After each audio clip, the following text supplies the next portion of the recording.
gaisā jau jūtams pavasars un iespējams arī aizvadītās sieviešu dienas noskaņās. Šajā raidījumā mēs vairāk parunāsim par modi.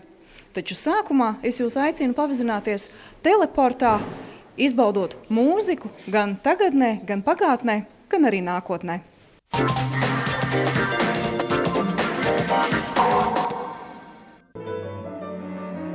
Čēlists Valters Pūce, Briseles Karaliskās mūzikas akadēmijas students, bijušais Melo M un esošais grupas Da Gamba dalībnieks un pianists Arturs Cingujevs, Maskavas valsts konservatorijas absolvents un starptautisku konkursu laureāts, atjaunojuši pirms 10 gadiem Emīla Dārziņa mūzikas vidusskolā izveidoto duetu, kas jau tolaik guva lielu vienaudžu un pasniedzēju atzinību. Es ļoti mīlu kameru mūziku un gribēju izveidot labu, stabilu sastāvu, tā, kad, lai nebūtu jāmaina partneri. Līdz ar to gribējās vistalantīgāko čēlistu atrast skolā uz to brīdi. Un es skolotājiem jautāju, kurš tad ir tas vislabākais, kurš šogad ir iestājies. Man parādīja uz Valteru.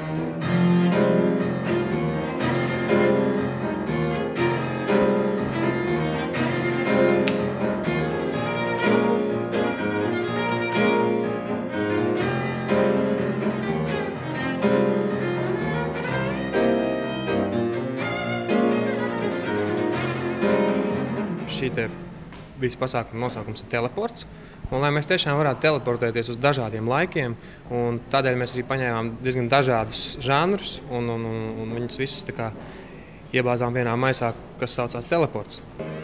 Programmā, kur paredzēts pastāvīgi pilnveidot un piedāvāt kā koncertu uzvedumu gan skatītājiem Latvijā, gan ārzemēs, pagaidām skan Arvo Pērts, Beethovens, Friedrichs Gulda un Astors Piacola.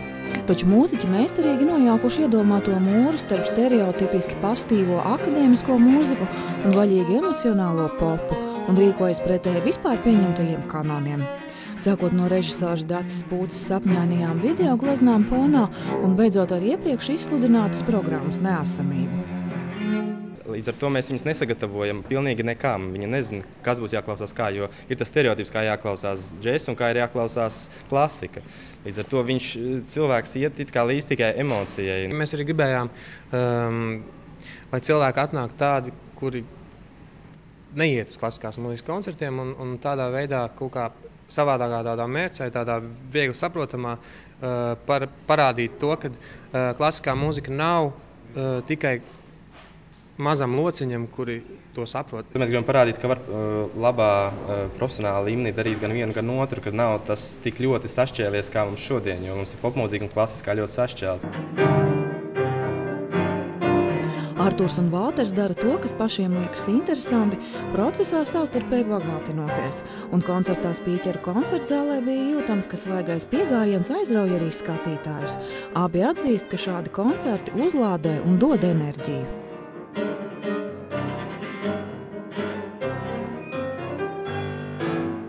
Es ilgus gadus darbojos pilnīgi citā lauciņā, un man pat vienu brīdi sākotnēji, kad es tajā citā lauciņā darbojos, man likās, ka es tā kā vairs neatgriezīšos pie klasiskās mūzikas. Un tad vienā brīdī es sapratu, vai nu pirms 5 gadiem vai senāk, ka es bez tā nevaru, jo notiek tāda man iekšēji tāda degradācija. Un tāpēc šie ir kā tādi svētki, kad es tā kā jūtos atpakaļ klasiskajā mūzikā. Bet ar piedevām. Savukārt man ir tieši tāpat, bet spoguļu variantā, jo es nodarbojos tikai ar klasisko mūziku. Savukārt šis koncerts bija man arī tāds eksperiments un pārbaudījums, kā es jūtos, teiksim, vairāk tādā brīvā žanrā.